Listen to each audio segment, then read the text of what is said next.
Hello friends, welcome to state PCS success. आज का हमारा ये पॉलिटी का सेशन होने वाला है एंड हमारा टॉपिक है इम्पॉर्टेंट आर्टिकल्स एंड शेड्यूल्स। तो जो भी हमारे कॉन्स्टिट्यूशन में इम्पॉर्टेंट आर्टिकल्स हैं और जो शेड्यूल्स हैं हम वो डिस्कस करने वाले हैं and this is the part 1 of the series. तो शुरू करते हैं आज का सेशन। हमारा फर्स्ट क्वेश्चन है total number of schedules in the Indian constitution is. तो इंडियन कॉन्स्टिट्यूशन में टोटल कितने नंबर शेड्यूल्स हैं, कितने टोटल शेड्यूल्स हैं? ऑप्शंस हैं 12, 16, 8, 10। सो इस क्वेश्चन का राइट आंसर है 12, दैट इज़ टोटल 12 शेड्यूल्स हैं। अब जो शेड्यूल्स हैं इनको याद करने के लिए एक ट्रिक है, तो नाम है tears of old PM.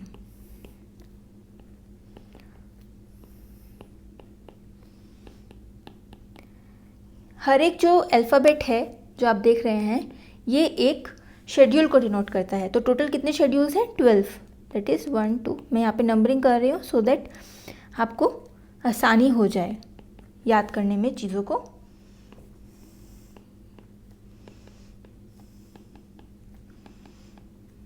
So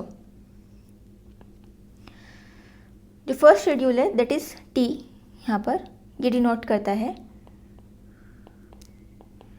territories, that is union territories and states. ये डिनोट करता है emoluments and allowances। A third schedule affirmation and oath.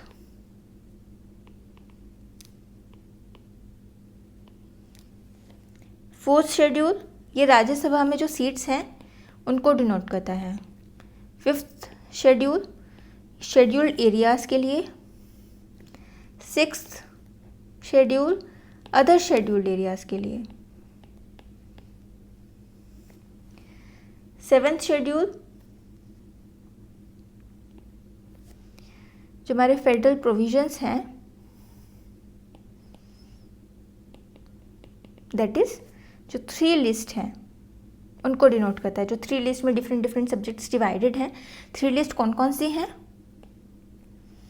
Union list, state list and concurrent list. Then 8th schedule this denote official language. Then 9th land reform. 10th schedule anti defection से related है, तो D से आप defection को याद रखें। 11th schedule panchayat and 12th schedule municipality.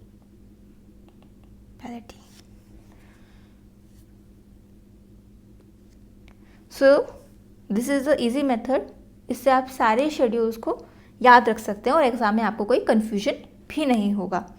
यहाँ पे जैसे जो लेटर्स रिपीट हो रहे हैं, लाइक यहाँ पे ओ एंड ओ ये रिपीट हो रहा है, बट यहाँ पे आपको कन्फ्यूजन की कोई स्पेस नहीं है, बिकॉज इससे पहले वाला जो है दैट इज़ 5th शेड्यूल वो हमारा शेड्यूल एरियाज़ के लिए है। तो 6th वाला जो इसके जस्ट साथ में आ रहा है नेक्स्ट है वो जाएगा अदर शेड्यूल्ड एरियाज़ के लिए। एंड दिस 8th वन ये जो ओ है ये हो जाएगा ऑफिशियल लैंग्वेज के लिए। तो यहाँ से कुछ इंपॉर्टेंट शेड्यूल्स हैं जो मोस्टली पूछे जाते हैं, जैसे कि schedule 1 for union territories and states, schedule 4 for Rajya Sabha, schedule 5 for schedule areas and schedule 6 for other schedule areas. And list किस में है? तो वो है शेड्यूल 7 में official language, schedule 8 anti defection, schedule 10 land reform, schedule 9 panchayat, schedule 11 and municipality schedule 12। तो कुल मिला के सारा ही इंपॉर्टेंट हो जाता है, तो आप इसको इजीली याद रख सकते हैं। तो चलते हैं अपने नेक्स्ट क्वेश्चन पर। हमारा नेक्स्ट क्वेश्चन है कंसिडर द फॉलोइंग स्टेटमेंट्स। यहाँ पे हमें 2 सेट दे रखे हैं स्टेटमेंट के, हमें पढ़ने हैं और फिर देखते हैं आगे क्या बोलता है। फर्स्ट स्टेटमेंट है the parliament of India can place a particular law in the 9th schedule of the Constitution of India. तो यहाँ पे बोल रहा है कि जो पार्लियामेंट ऑफ इंडिया है, इंडिया का जो पार्लियामेंट है, वो किसी भी पर्टिकुलर लॉ को 9th शेड्यूल में प्लेस कर सकते हैं। सेकेंड स्टेटमेंट में क्या बोल रहा है? The validity of a law placed in the 9th schedule can not be examined by any court and no judgement can be made on it. तो अगर कोई भी जो लॉ है वो अगर 9th शेड्यूल में प्लेस कर दिया गया है तो कोई भी कोर्ट उसको एग्जामिन नहीं कर सकती है और उसके ऊपर कोई भी जजमेंट नहीं बनाया जा सकता। तो ये बात बोल रहे हैं। अब आगे क्या बोलता है? Which of the statements given above is और आर करेक्ट। तो ये जो दो स्टेटमेंट हैं इसमें हमें देखना है कि खाली एक करेक्ट है, दो करेक्ट है, या दोनों हैं, या फिर दोनों में से कोई नहीं। तो जो फर्स्ट स्टेटमेंट है, फर्स्ट स्टेटमेंट सबसे पहले 9th शेड्यूल की बात करें। अभी हमने देखा जो 9th शेड्यूल है that is related to land reforms. Land reforms किसके टाइम पे आया था? ये जो शेड्यूल है ये ऐड कब किया गया था? तो ये ऐड किया गया था by first amendment act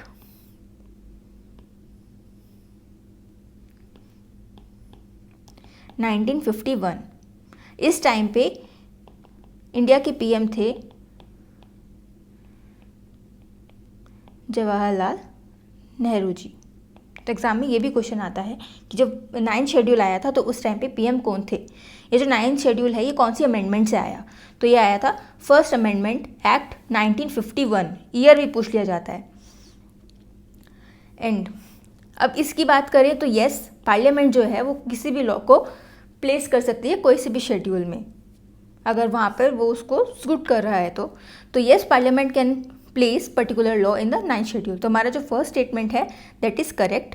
and जो सेकंड स्टेटमेंट है यहाँ पे बोल रहा है द वैलिडिटी ऑफ लॉ, जो भी इसमें प्लेस किया जाएगा वो कोई भी जो कोर्ट है वो एग्जामिन नहीं कर सकती। तो ये स्टेटमेंट अब गलत है। पहले जब ये 9th शेड्यूल बनाया गया था तो इसी पर्पज़ से बनाया गया था ताकि हम इसको जुडिशियल रिव्यू से बाहर रख सकें और हम लैंड रिफॉर्म्स कर सकें। बट जो 2007 में सुप्रीम कोर्ट का ऑर्डर आया, उसकी रूलिंग आई, तो उसमें जो 9th शेड्यूल है उसको जुडिशियल रिव्यू के लिए ओपन कर दिया गया उन सभी लॉज के लिए जो उसमें 24 अप्रैल 1973 के बाद ऐड किए गए हैं। तो इस डेट को आप ध्यान रखें, it is a very important date. तो अब judicial review, yes, judicial review is possible. Judicial review के लिए अब कोई मनाही नहीं है। एंड जो लॉज 24 अप्रैल 1973 के बाद प्लेस किए गए थे उनके ऊपर जुडिशियल रिव्यू हो सकता है। ये 2007 में सुप्रीम कोर्ट की रूलिंग आई थी। तो हमारा first statement is correct and second statement हमारा गलत हो जाता है। तो इस क्वेश्चन का राइट आंसर हो जाएगा 1 ओनली, क्योंकि यहाँ पे करेक्ट पूछा गया था कि कौन सा करेक्ट है। तो चलते हैं। आई होप इससे रिलेटेड अब आपके जो डाउट्स हैं वो क्लियर हो गए होंगे, यहाँ पे आपको कोई कन्फ्यूजन नहीं होगा। एंड अगर इससे रिलेटेड एग्जाम में कोई क्वेश्चन आता है तो आप उसको कर पाएंगे। चलते हैं अपने नेक्स्ट क्वेश्चन की तरफ। हमारा नेक्स्ट क्वेश्चन है which part of constitution contains provisions relating to citizenship. तो सिटीजनशिप से रिलेटेड प्रोविजंस जो हैं वो कौन से पार्ट में है कॉन्स्टिट्यूशन के?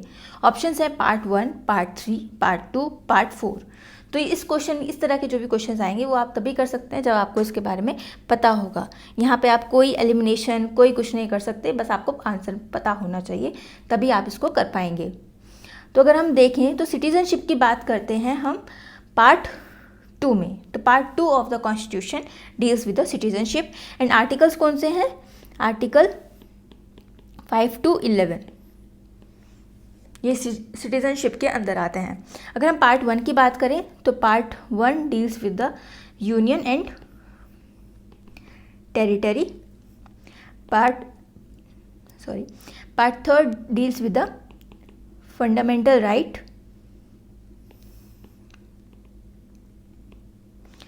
Part 4 deals with the DPSPs, that is Directive Principle of State Policy. Union and territories that is part 1 जो है, इसके जो आर्टिकल्स हैं आर्टिकल 1 to 4। फंडामेंटल राइट्स के आर्टिकल हैं आर्टिकल 12 to 35। DPSPs के आर्टिकल 36 से 51। एंड ये हम अपनी पुरानी वीडियो में डिस्कस कर चुके हैं। जो फंडामेंटल राइट का कंसेप्ट है ये हमने अमेरिका से लिया है। एंड DPSPs का जो कॉन्सेप्ट है, प्रिंसिपल है, वो हमने आयरलैंड से लिया है। So part 1 deals with union and territory, part 2 deals with citizenship, part 3 deals with fundamental rights and part 4 deals with DPSPs। And यहाँ पे ये आर्टिकल्स हैं, ये आप ध्यान रखें। तो चलते हैं अपने नेक्स्ट क्वेश्चन की तरफ।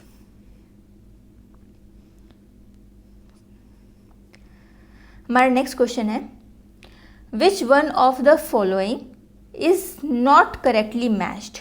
तो कौन सा करेक्टली मैच नहीं है। तो नोट को पहले हम हाईलाइट कर लेते हैं अलग से। तो हमारे ऑप्शंस हैं citizenship part 2 of the constitution, just हमने अभी अभी देखा कि yes citizenship deals with part 2 deals with citizenship, तो this is correct. Fundamental rights part 3 of the constitution, ये भी सही है, पार्ट 3 में फंडामेंटल राइट्स हैं। Fundamental duties part 4A of the constitution, तो ये भी सही है।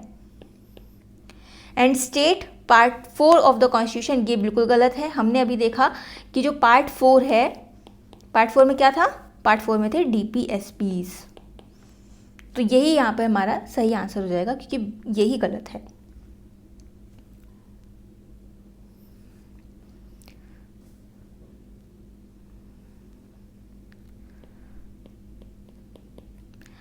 Part 3 fundamental rights, part 4 DPSPs and part 4A fundamental duties.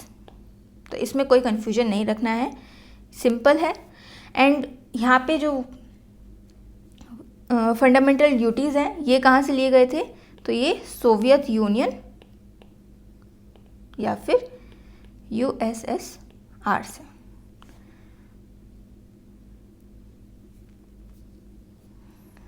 अगर हम स्टेट्स की बात कर रहे हैं तो स्टेट्स का जो पार्ट है ये पार्ट 4 नहीं है। अभी हमने देखा पार्ट 4 है DPSPs का, तो पार्ट कौन सा है, पार्ट 6 पार्ट जो है उसमें स्टेट्स के बारे में लिखा गया है। एंड आर्टिकल्स कौन से हैं, आर्टिकल 152 से 237 तक। अब यूनियन का पार्ट कौन सा है, तो यूनियन गवर्नमेंट के बारे में, यूनियन के बारे में पार्ट 5 में है अबाउट यूनियन, एंड आर्टिकल्स हैं 52 से 151।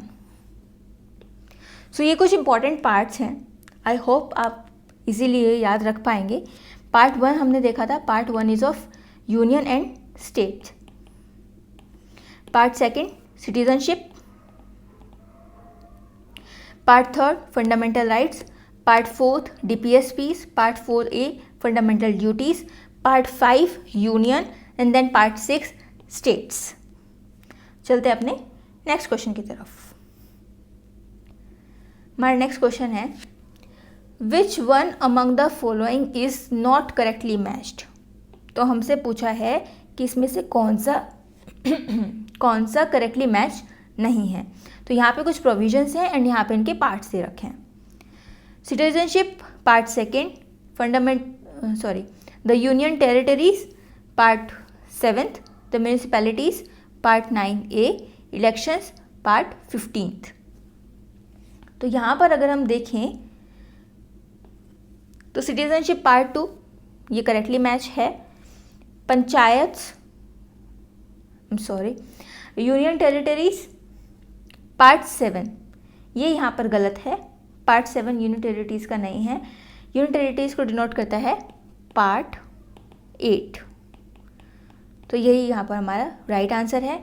म्यूनिसिपैलिटीज़ के लिए पार्ट 9A है, ये सही है। एंड इलेक्शंस के लिए पार्ट 15।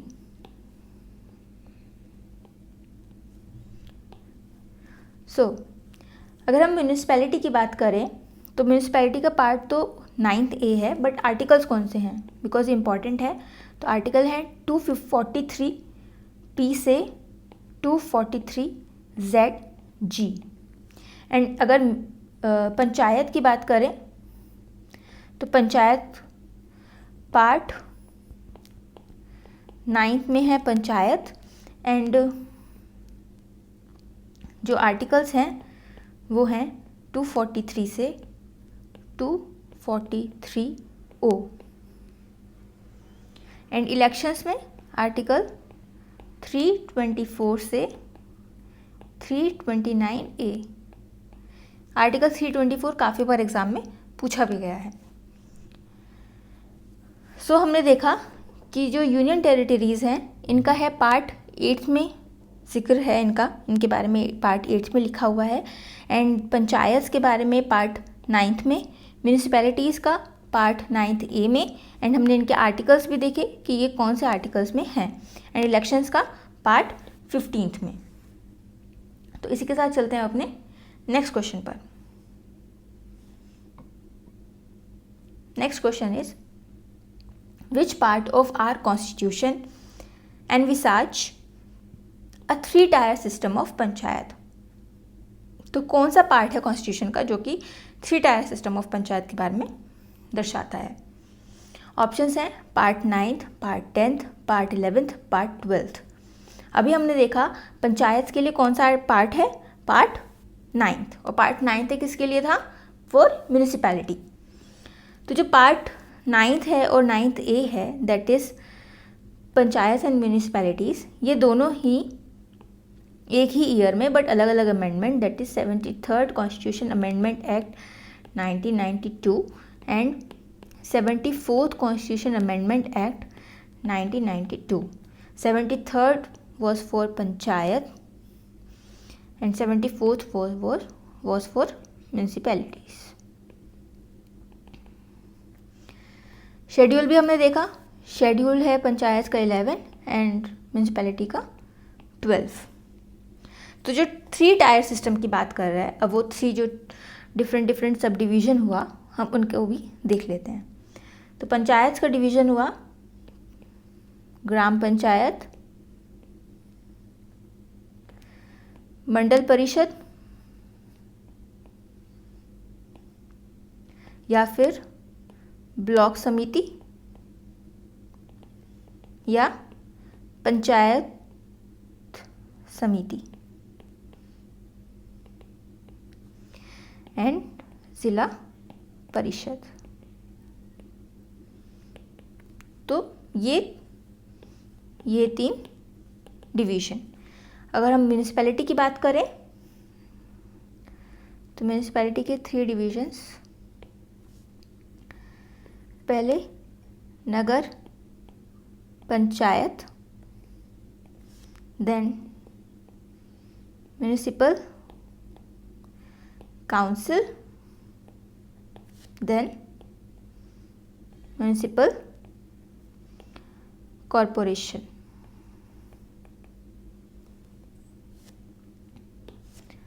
सो हमने क्या देखा, सबसे पहली बात जो पंचायत के बारे में बात की गई है 3 टायर डिवीज़न, वो करी है पार्ट 9th में। एंड म्यूनिसिपैलिटी की बात की गई है पार्ट 9A में। एंड पंचायत जो ऐड किए गए थे 73rd constitution amendment act 1992, municipalities 74th constitution amendment act 1992। Panchayat है हमारे शेड्यूल 11 में, म्यूनिसिपैलिटीज़ हैं शेड्यूल 12 में। And this is the 3 tier division. Gram panchayat, mandal parishad या फिर ब्लॉक समिति या फिर पंचायत समिति एंड जिला परिषद। एंड म्यूनिसिपैलिटीज़ का nagar panchayat, municipal council, municipal corporation. तो आई होप आपको अब ये समझ में आ गया होगा। तो चलते हैं अपने नेक्स्ट क्वेश्चन की तरफ।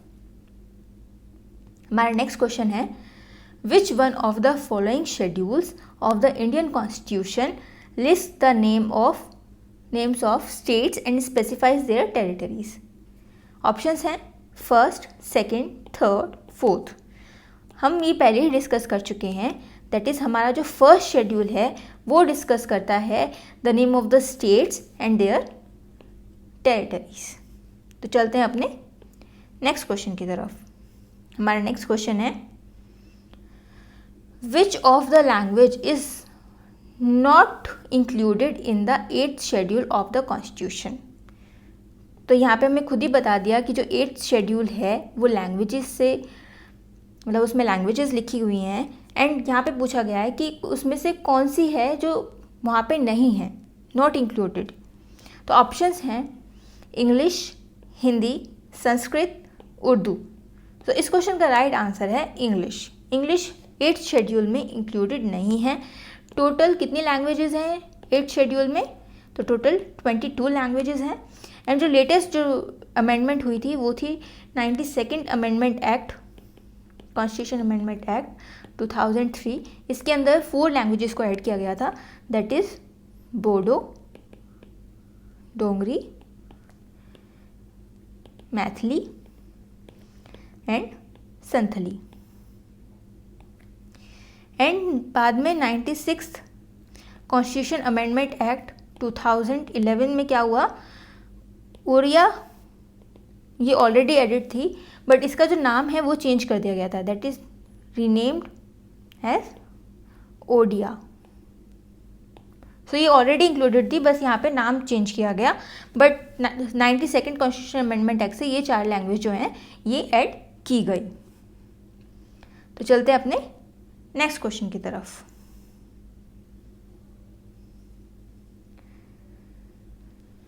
Next question is Coelho case is related to which schedule of the constitution of India. तो जो केस है IR कोहिलो केस है ये कौन से शेड्यूल से रिलेटेड है? ऑप्शंस हैं 7th, 8th, 9th, 10th। तो ये जो केस है ये 9th शेड्यूल से रिलेटेड है एंड इसको हम दैट इज़ कोहिलो केस को हम 9th शेड्यूल केस भी बोलते हैं।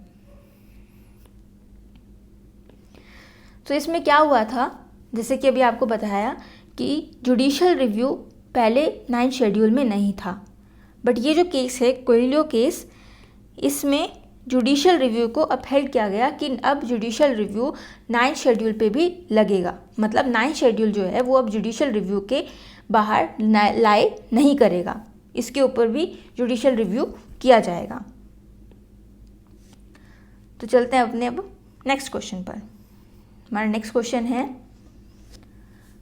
Under the constitution of India economic planning is a subject.